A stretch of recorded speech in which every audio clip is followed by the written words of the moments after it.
I've been smoking cigarettes every day for years.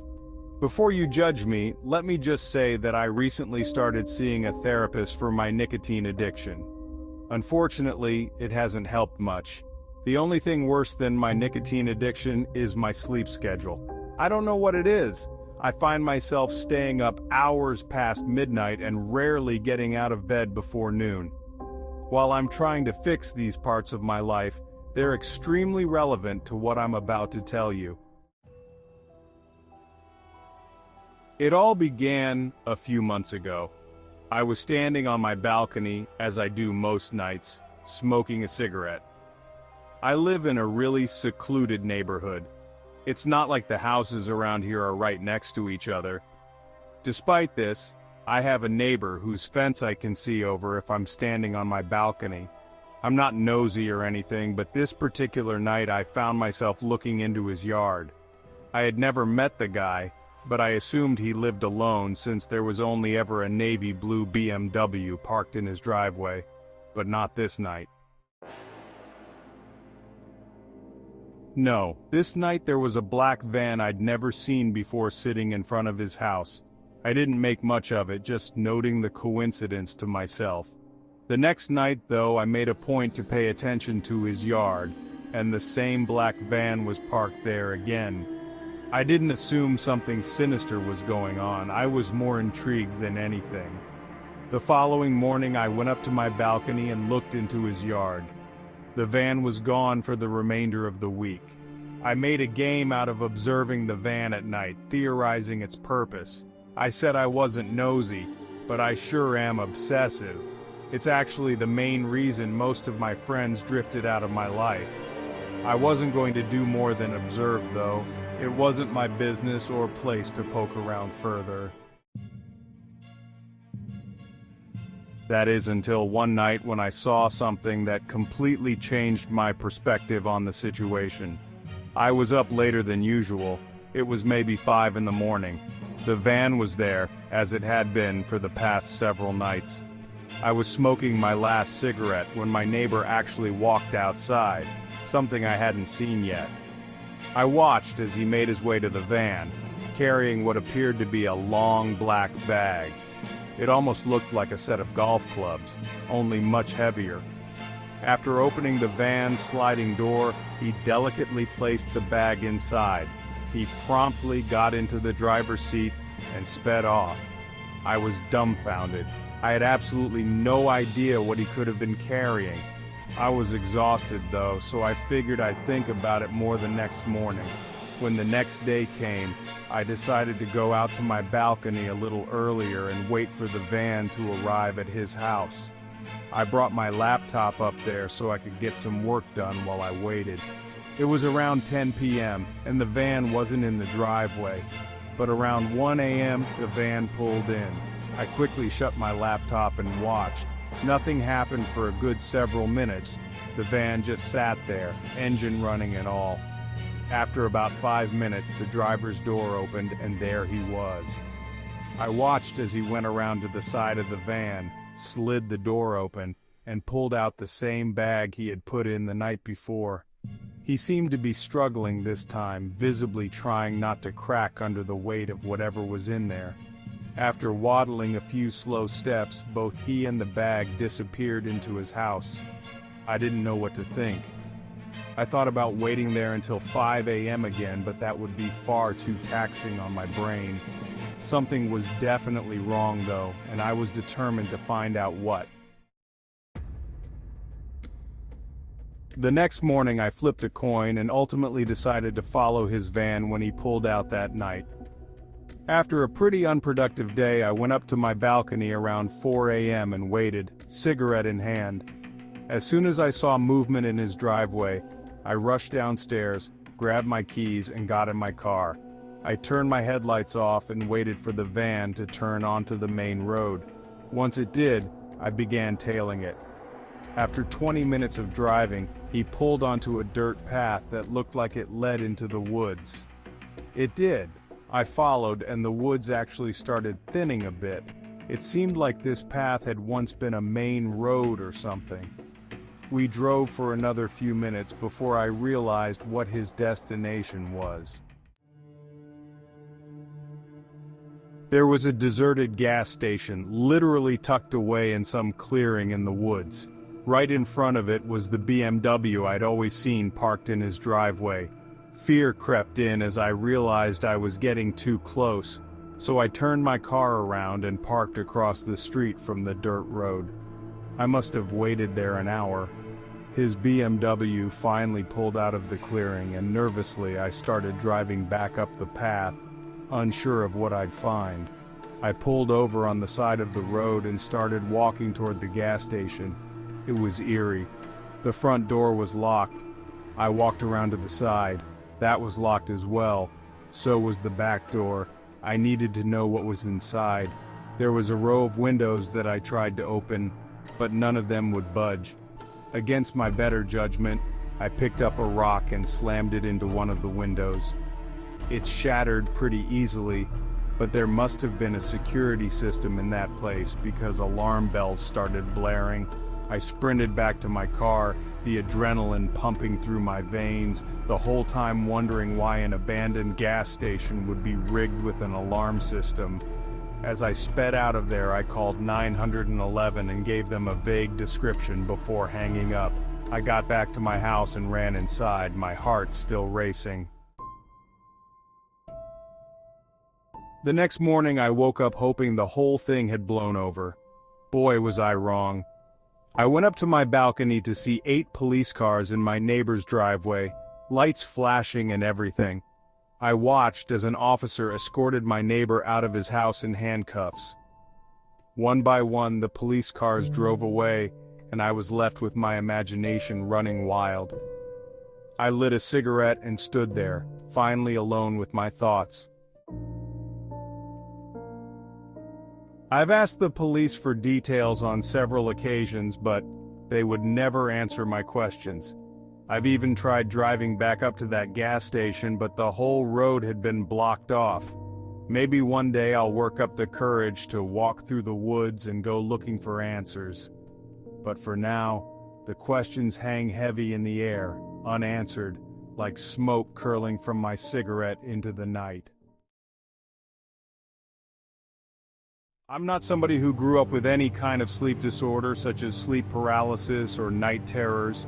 I've always been a very heavy sleeper, which is why what I'm about to tell you shocked me to my core. We all have the occasional nightmare, right? I used to call nightmares free 3D immersive horror movies. To most, that probably sounds freakish, but in a weird way, I sometimes like the thrill of waking up after a nightmare. I was living with my one roommate, Patricia, though I just called her Trish. We had very different schedules with work, so we didn't see each other much except on the weekends. This all happened in July. I remember because it was so hot out that I had the window AC unit on full blast every night, providing a white noise that helped me sleep better. It was the first night that I had the nightmare a few days after my ex and I had broken up, and life wasn't exactly the best. I had a dream that I vaguely remember for the most part, but the part that I vividly recall is being in a room full of my family members, sitting quietly around a dinner table. Standing across from me was what I could best describe as a creature that looked like one of the aliens from the movie, only with horns and claws. It resembled what you'd imagine a sleep paralysis demon to look like, but I was still fully asleep and dreaming. The next thing I knew, the thing was standing next to me, looking down at me with a menacing grin. I started to run away in my dream until I found myself in my room, or rather my brain's version of my room. That was the last thing I remember before waking up. My room was pitch black, the AC fan was on full blast, and my heart was racing from the dream. I sat there thinking, wow, that was a creepy dream. After a moment I looked around the room before laying back down, trying to shake off the feeling of dread. The following night I woke up in the middle of the night to find my bedroom door wide open. I usually leave it shut 99% of the time unless I've been drinking. My immediate thought was that it was Trish checking if I was home. I got up to go shut it, feeling a bit uneasy, but I went back to sleep fairly quickly. The next day I asked Trish via text if she came in my room, but she told me she did not. It was always possible I just took a midnight trip to the bathroom or the kitchen that I didn't remember. It was the following night that I had another nightmare, and that same demon creature from my previous dream appeared again. This time was much more disturbing. Instead of being with my family, I was in a dark, square, empty room with that thing, and it kept getting closer to me. Oddly, I don't remember the thing actually moving its limbs to walk. It just seemed to glide closer and closer until it was right on top of me. It felt like I couldn't even move. The creature took a claw and scratched my thigh. I think I even felt the pain in my dream. The next thing I remember is waking up. I don't mean I woke up right after that. I mean I don't remember what happened after that in the dream. But when I did wake, it was dark in the room again, the AC on full blast. I felt a slight stinging sensation on my upper thigh. I instinctively reached down to touch it, and when I did, I felt something on my skin. I rushed to the bathroom, heart pounding, and looked in the mirror. I screamed out loud when I saw a gash in my thigh, red and angry as if something had really scratched me. Panicking, I rushed to Trish's room and turned on the light, waking her up in a start. "How the hell did you get that?" she exclaimed. I screamed back, "I don't know." In a frantic haze, we went back to my room together and threw off all the sheets and covers, looking for any bugs or spiders or any sharp objects I could have laid on. Yes, I understand how illogical that sounds, but what else were we supposed to think? Trish then looked at me, her eyes wide, and said, "Wait." She put her finger to her lips and turned off the AC unit. For the first time in days, the room went quiet. It all became sickeningly clear in an instant as we both heard a faint sound coming from under my bed. A sound that felt like the presence of another person just existing in the room with us. I'm impressed by both of our abilities to not scream right on the spot as we exchanged terrified glances, first looking at the bed, then back at each other. Instinctively, we both backed away and bolted out of the room, racing towards the front door. We knocked on our neighbor's apartment door until he finally answered. We asked him for help. Someone was in our apartment. He was an older guy, so I don't think we expected him to go fight some stranger in our apartment, but he let us use his phone to call 911. While we were waiting for the police to arrive, we heard a door slam shut outside. It sounded like our front door. Neither of us could look out the window in time to see who it was. When the police got there, we confirmed that the intruder was gone. We had left all the lights on in the apartment when we ran away and exited in a rather sudden fashion, so the intruder definitely knew that we had found out about him. In the days that followed, I couldn't shake the image of my dreams. The reflection I had was unsettling. That demon in my dreams was supposed to be him. Even in the first dream, the open door that night meant he might have been roaming around our apartment at night, possibly eating our food. To think this person had actually scratched my thigh so hard it left a mark was more than disturbing. That experience forever changed my outlook on dreams and nightmares. Now, every time I close my eyes, I can't help but wonder what lurks in the shadows, waiting for the moment I'm at my most vulnerable, drifting into a sleep where reality blurs and nightmares come alive. This happened when I was a little kid living in our old house in Suffolk County, Long Island. I'm going to say I was about 6 or 7 years old at the time. My older brother and I shared a bedroom on the top floor, which used to be a separate apartment that my dad rented out to an old lady. After she moved out, the upstairs was mainly for my brother and me. The layout of the place was pretty straightforward. At the top of the stairs on the left was our bedroom, which used to be the old woman's living room. Straight ahead was the bathroom, and to the right was an extra kitchen and a small bedroom. We had a million toys in our room. It was huge. with two parallel crawling closets on opposite sides filled to the brim with action figures, board games, and all sorts of childhood treasures. There was one toy, though, that stands out in my memory. A bright red race car with a bunch of buttons on it. Pressing those buttons made the car's lights flash on and off, and activated a series of sound effects: honking, revving, driving sounds, and even a little rock song. It was a toy we had for ages. Originally a gift from my brother when he was younger, it had become an inseparable part of our childhood. It was just a random night when my brother and I were both in bed, still awake, when suddenly, like a jump scare from a scary movie, the loud, revving sound of that car toy erupted in the middle of the room. The lights on the car flashed violently, illuminating our faces in a frantic glow. I turned to my brother Luke, my heart racing, and instantly got scared.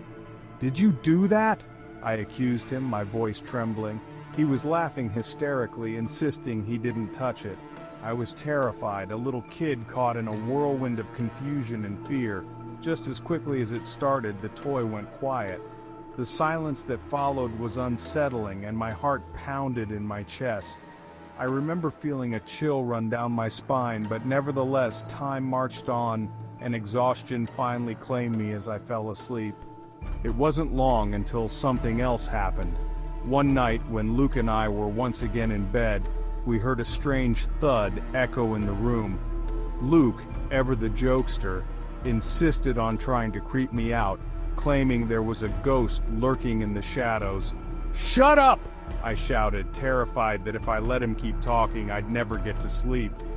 But he just kept laughing, trying to scare me further until we both noticed the light in the corner of the room, the toy car, once again, flickering to life. I bolted out of bed and ran straight down the stairs, crying for my mom. When I reached my parents' room, I burst in, shouting that something was wrong. I must have given a frantic spiel about how the toy car was possessed, and I was sure there was a ghost in our room. Luke followed behind me, still chuckling, but my mom, trying to regain control of the situation, told him to knock it off if he was trying to scare me. He responded, bewildered. How could I turn the lights on from my bed? That night I slept in my parents' room because I was too scared to be alone upstairs. But one night, Luke wasn't in the room. My guess was he was having a sleepover with one of his many friends. I was sleeping in our room by myself, long since having tucked that car away in the small bedroom across the hall because it freaked me out. After my mom kissed me goodnight, I asked her to keep the door open, needing that tiny bit of reassurance in the dark. I rolled onto my side, willing myself to drift off, but being alone made it hard to get tired. I felt wide awake, the shadows pressing in around me. Then from down the hall, I heard a sound I can't explain, a soft, rolling noise, like something moving on its own. My heart skipped a beat and I flipped over to face the door. And there it was. The toy car rolled into the room, lights blazing as it illuminated the walls with an eerie glow. I let out a scream that came straight from the bottom of my stomach, pure terror erupting as I pressed my back against the wall, my heart pounding in my ears. "Mom!" I cried, desperation spilling over. Moments later, my parents rushed upstairs, their footsteps pounding against the wooden stairs. When they entered the room, they noticed the car sitting innocently on the floor, its lights still blinking. I screamed, "Someone pushed the car into the room." My dad exchanged a look with my mom, a mixture of confusion and concern etched on his face. He went to check the other rooms, calling out to see if anyone else was there, but found nothing. There weren't any places to hide up there besides the closets and under the beds, and my dad checked all of them thoroughly. I don't know what my parents thought in that moment. On one hand, they probably chalked it up to a malfunctioning toy or my wild imagination. But on the other hand, I could sense they were slightly freaked out. That toy car didn't have a feature to move on its own. To ease my fears, my dad smashed the toy and threw it in the neighbor's trash. I remember watching him do that, feeling a mix of relief and lingering dread. I slept in their room for a while, cocooned in the safety of my parents' presence, but eventually my dad forced me back upstairs. That experience marked me. It instilled a belief in the paranormal that I still carry with me. The thought that something could linger after death, something that defies explanation, forever changed my outlook on life. That childhood terror transformed into an abiding curiosity about the unknown, and even today, the shadows of that old house haunt me, whispering secrets I can never fully understand.